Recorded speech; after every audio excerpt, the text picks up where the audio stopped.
The film begins with a night scene in an abandoned warehouse. A deal is taking place there between traffickers of illegal substances. Among them is Joey Gazelle, a mob messenger who usually hides his guns after dirty deeds. Things are tense. There are illegal substances, money, and guns on the table. Suddenly, men with guns burst in, and a brutal shootout ensues. At the end of this confusion, it turns out that they were corrupt cops. In a panic, Joey grabs the revolver that was used to shoot the cop, runs away, and hides the gun in his house, breaking orders. After all, it was supposed to be handed over. And all that would be nothing, except for one little but. There were children in the house where Joey hid the gun. And kids are known to find everything, especially if it's something forbidden, especially if it's a gun, and especially if one of them happens to be in the wrong place at the wrong time. In such an environment, survival instinct kicks in before common sense, and adult secrets become dangerous toys. It hadn't taken Oleg long to discover that gun. He was just a kid, but in a house where shouting isn't responded to, kids grow up too fast. Oleg is a walking cause for trouble. He lives next door to Joey, and his house is in complete chaos. Stepfather Anzor is a classic I'd rather be in jail villain. His mother is intimidated and silent as a fish at an interrogation, and Oleg himself is a kid who knows what fear and beatings are. And then one day, this same Oleg, quite by accident, finds in the basement of that very unfortunate gun. He picks it up, twists it in his hands, and then the stepfather again raises his hand to his mother. And here it is, a click of fate. Oleg shoots and hits Anzor's shoulder. And that's where the most interesting begins.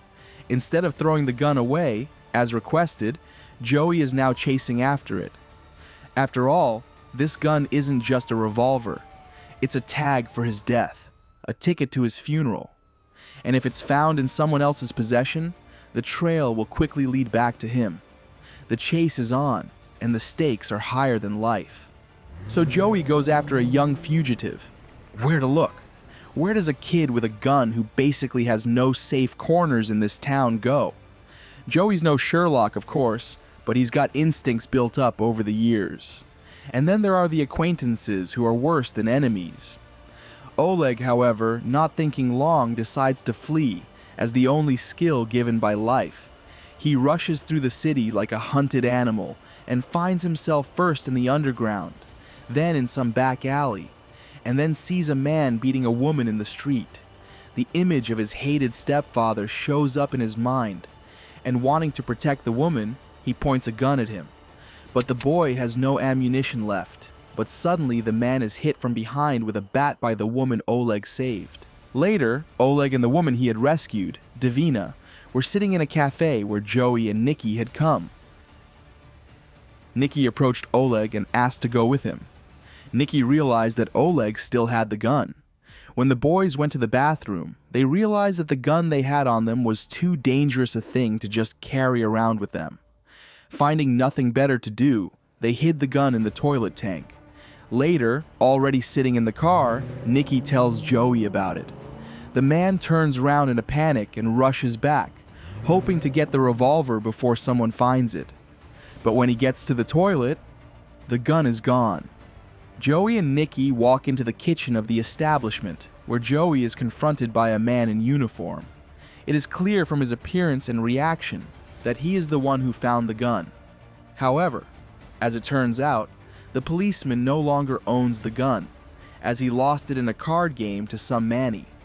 Joey checks the establishment's papers, finds the right address, and doesn't hesitate to go there, hoping to return the revolver before it falls into the wrong hands again. At this time, Oleg, who has run away from home, follows the woman he rescued, hoping that she will be able to help him. The boy literally runs after her, urging her to do something to help. But as soon as they are stopped by a patrol car, the woman is frightened, and Oleg runs away again. After briefly running through the streets, he is caught by another policeman.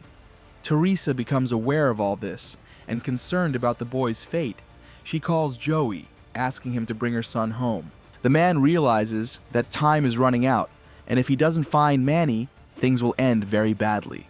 He starts looking for him in every possible way, and finally comes to the house where his wife Conchita lives.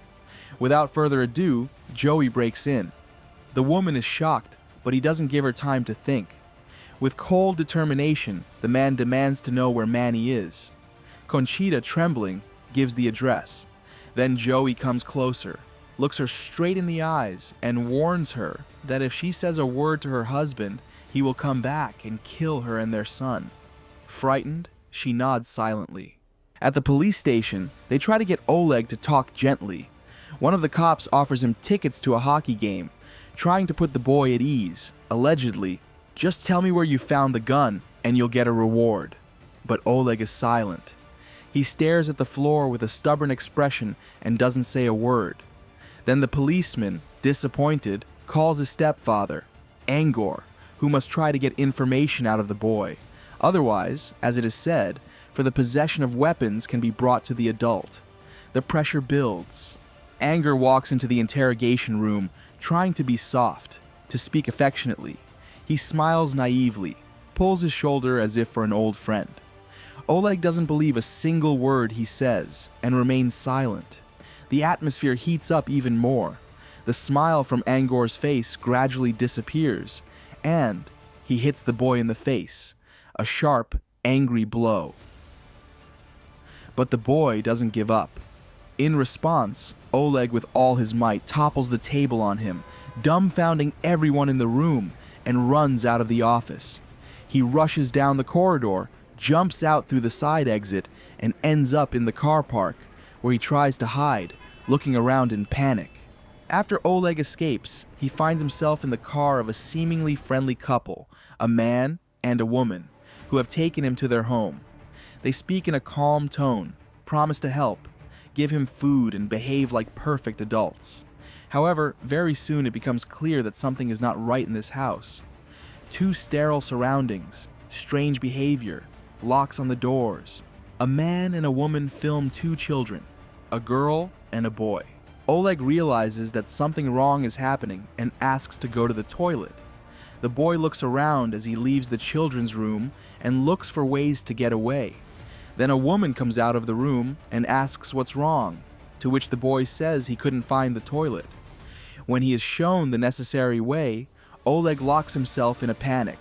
From there, he calls Teresa, gives her the address, and hides the phone before the adults burst into him. A short time later, Teresa comes and asks about Oleg. Of course, she is told he hasn't been seen. Teresa looks around the house. Everything seems too suspicious to her. She doesn't see any photos of the children, even though they have 2, according to the woman. Teresa runs into the children's room once more and sees Oleg behind the glass door, but already breathless. After the resuscitation, the boy is breathing, and Teresa calls the police and rescues the stolen children. At this time, Lester, a criminal fence, meets Divine and buys a revolver from him. Everything is quick, without further ado, and the money for the gun is passed from hand to hand. A little later, Joey arrives, hoping to buy the gun before it goes into the wrong hands. But he's too late. Divine just shrugs. Too late. Sold it already. To Lester, Joey holds back his anger and leaves, realizing that things are now taking a much more dangerous turn. He meets with Teresa to discuss the way forward. Together, they drive to the house, where Nicky stays with his mother, and Oleg, at Joey's suggestion, gets into the car. For a drive, for a chat. While driving through the night city, Joey asks Oleg about his recent interrogation. The boy is reluctant, but still says that he told the cops that he found a revolver in his school locker. Joey realizes that the case is even more convoluted, and everything hangs on a thin lie that could collapse at any second. They drive up to a hotel where information suggests there may be a weapon. A new tip-off has surfaced. The man turns off the engine, looks around, and then notices a figure at the entrance. It's Lester, the one who holds all the strings. Joey opens the car door and gets out without making any sudden movements. Before he can even take a step, a gun is pointed at him. 2 men get out of another car stopped nearby. One silently points a gun at Joey, while the other, without even listening, shoots at Sal. one of the mobsters who happened to be at the scene of the meeting. A shot and he drops dead right in front of Joey's eyes. Everything happens in lightning speed. One of the killers gives a final warning. Stay out of this. If you want to be a hero, you're next. And like nothing happened, they walk away. Joey remains standing in a daze, then slowly walks back to the car. Oleg sits slumped in the seat, huge-eyed, scared out of his wits. He stares at Joey, as if realizing for the first time how serious this is. They arrive at the hockey ground, and the boy is interrogated again. Anzor points a gun at Oleg, but afterwards refuses to shoot the boy, and then he himself is killed. When another criminal puts the muzzle of the gun to Oleg's head, Joey can't stand it and tells where the revolver came from. After Tommy, Terry's son, is killed, he becomes violent, leaving only Terry, Oleg, and Joey alive from the entire hockey pitch. Terry lashes out at Joey, and after Oleg tries to defend him, Joey throws Terry off him and kills him.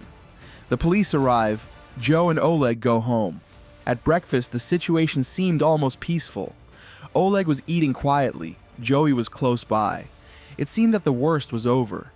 But suddenly, Lester came up to the boy. In his hand, he has a knife. His face is calm, but his voice is icy. He says that he always keeps his promises. Everything happens too fast.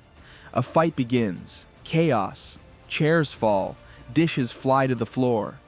Oleg panics and reaches for his revolver, but Lester notices the movement and is immediately near him, pointing the muzzle of the gun at the boy. Joey rushes to Oleg's defense and is shot in the stomach. Clenching his teeth in pain, he finds the strength to reach the car and rushes to his family to tell his wife and son of his love for them. At first, it seems that Joey has died.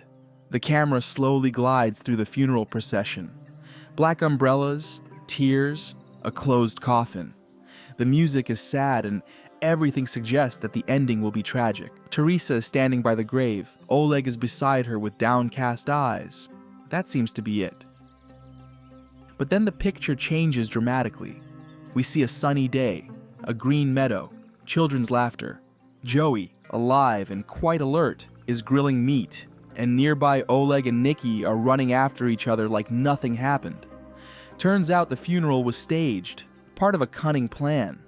Joey has gone into the shadows to protect his own and start a new life. This is the end of the film.